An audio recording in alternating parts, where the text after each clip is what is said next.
I caught my long-term GF having an affair with one of my friends. What do I do? I'm at a loss for words.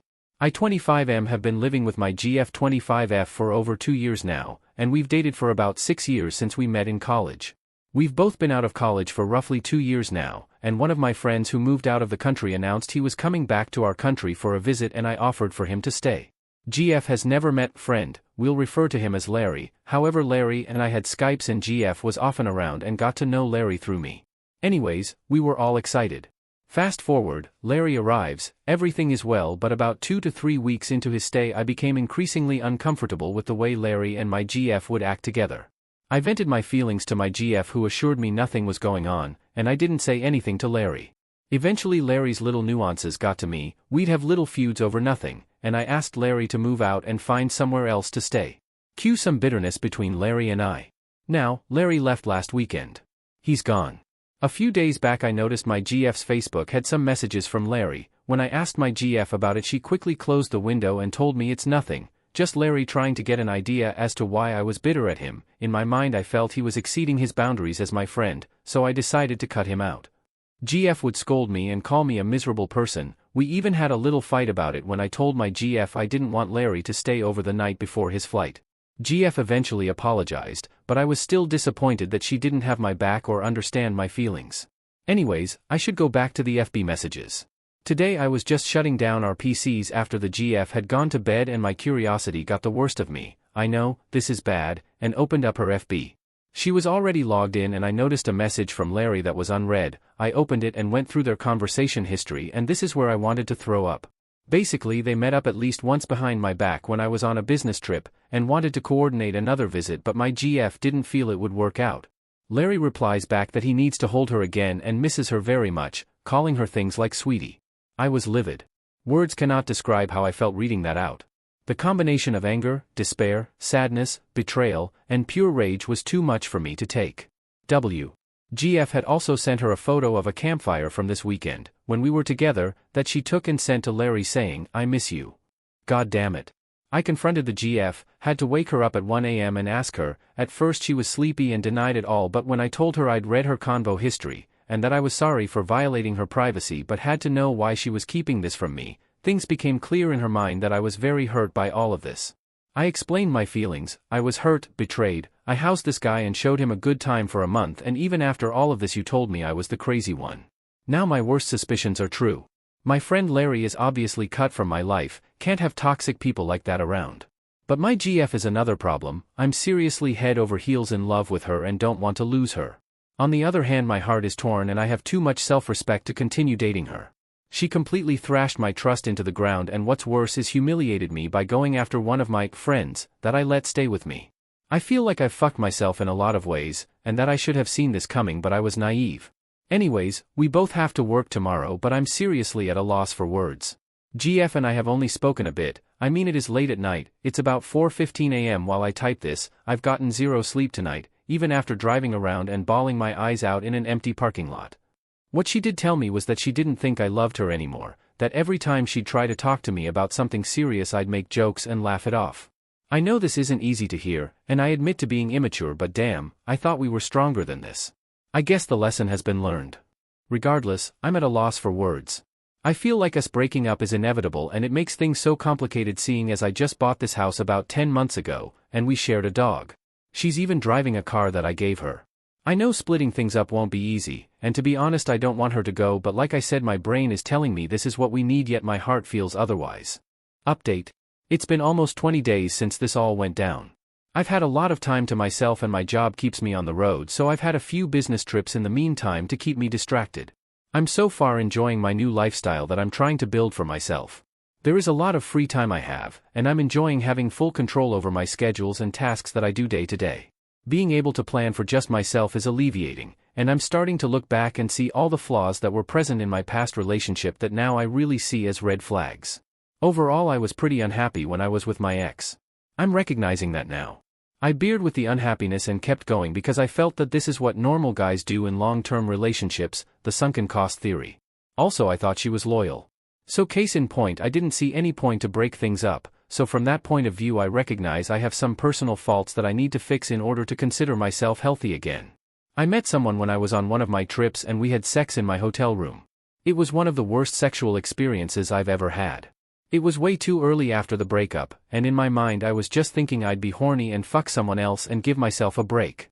The second we started to have sex, I felt myself get hit with a tidal wave of emotion. I immediately thought of my ex, since she was the only person I'd have sex with before. The actions, thrusting, etc., were so enamored in my head from being with her. Looking down and realizing I wasn't made me sick and very upset. I couldn't finish, I ended up rolling over and trying to hold back my tears. Thankfully she was understanding when I told her I just got out of a relationship, and she decided to leave without any commotion. She was even nice enough to tell me she knows how it feels and that it will get better with time. Definitely not going to call her again. I regret even putting myself in that scenario, but granted I learned something about myself afterwards. My ex didn't really have any of her own friends. This should have been another red flag. She was constantly around my friends, and being honest I didn't really mind. But now that I see how broken that is for a person to lack any best friend or a group of people they saw before we got together and continued to be together.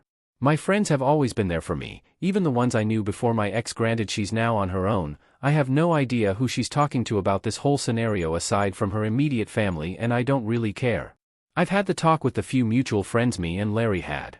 Everyone is pretty much shocked, but they also told me that they had a feeling something was going on, but Larry would lie to them when they'd ask. Larry has since tried to reach out to some of them and try to rectify the situation, but they've already heard the story from me first, so most of them have cut Larry out of their lives. But to be honest, I'm not very close with these people and don't plan on growing to be more close to them in the future. Larry was the only crux of our relationship, so if they do continue and associate with them I would definitely not be happy and wouldn't mind cutting off contact with them as well. This actually became an issue with one of our mutual friends, we'll call him John. John's a good guy, we have similar interests and he was around a lot of the time Larry was. John was over at my house this past weekend since he just picked up his new car near a dealership near my place. He lives 1.5 hours away. So John and I are shooting the shit and it's kind of inevitable for us to talk about what happened with me. He did bring up how he talked to Larry and how Larry is still lying to him. This kind of irked me. I told John the first didn't care about Larry and that if he's going to continue to associate with Larry then I can't see us continuing to be friends. John was obviously a little upset by this, saying he just can't process what happened and wants to give Larry a chance to explain himself. I told him that's fine, but again, it's like he's condoning these actions and if he wants to get burned in the future that's his own decision. I just don't want Larry around me in any shape or form, and if John wants to be around me he needs to understand that. It's not like Larry broke my car and refuses to pay. The guy stabbed me in the back and I can't ever forget that, even if in time I find it in myself to forgive Larry, which right now, I can't. Larry is dead to me. We talked only briefly after I kicked my ex out, and it was mostly us cursing at one another. Very childish. Like I said, I knew I wouldn't get any closure out of talking to the guy and hearing him try to explain himself. Larry and my ex are both very broken people. They blame others for their own unhappiness and feel it's justified when their behaviors cause others to become upset. Now, as for me, well, my head is a fucking tornado about 12 hours of every day. I've been smoking pot to keep my cool and enjoy video games, but there is a lot of time when I avoid it altogether because I know I feel depressed and smoking pot will only drive me to be more sad since I'll dwell on my feelings and the past. Moving on is one of the hardest things I've had to do in my whole life.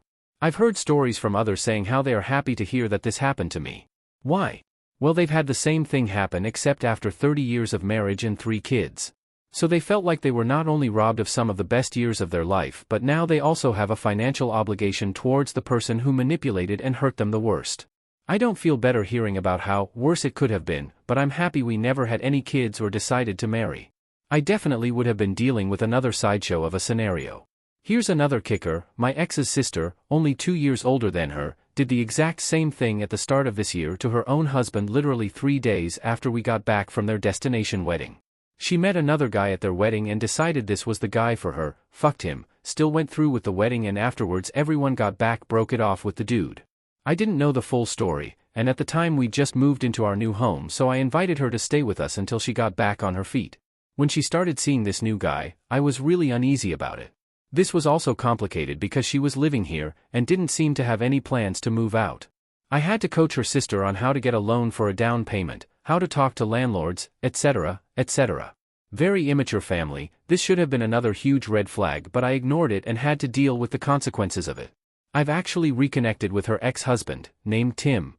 Tim and I were friends throughout our relationships with these sisters, and I was sad to see Tim go the way he did, but I was on the sisters' side by association, so even if I felt things weren't right, there's nothing I could have done about it. In retrospect, I should have kicked both of these crazy bitches out and told them go get a life. More about me: I'm hitting the gym, trying to eat healthy, having more one-by-one time with my dog bro, and overall just trying to take it easy. This is such a huge change in my lifestyle that it's not something I can adjust too quickly, and even though my work schedule has me flying somewhere new every week, it's really tough still managing everything and ensuring I'm not stressing myself out with my own expectations. I'm still used to having my ex's voice in my head, telling me to rush home and be with her. I've been having a lot of dreams where I see her and Larry together. They're both tormenting me. I've had dreams where I murder Larry, I crush his skull with a hammer and run over his head with a truck. I feel bad about these dreams because even though I want revenge, I don't like causing pain to other human beings. It's not like I can't hurt him, but I've hurt others in the past, sports, and I never took pleasure in that, even though my teammates did at times. So it's just not in me. Although I'd love to visit him in his home country and kidnap him and cue some torture, these are just weird things I say to keep myself from going insane.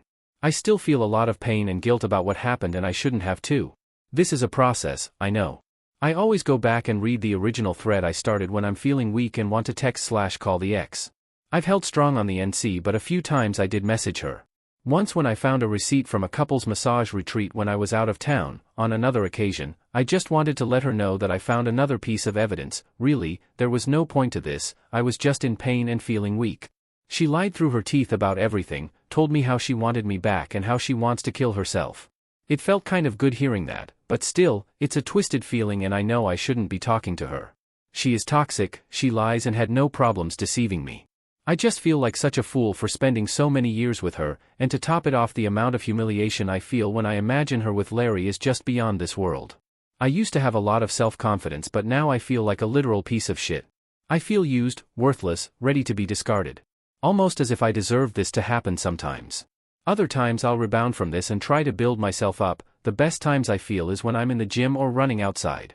Thinking about the two of them has fueled a few good sets for me, and I hope to continue taking advantage of this hate for a bit longer.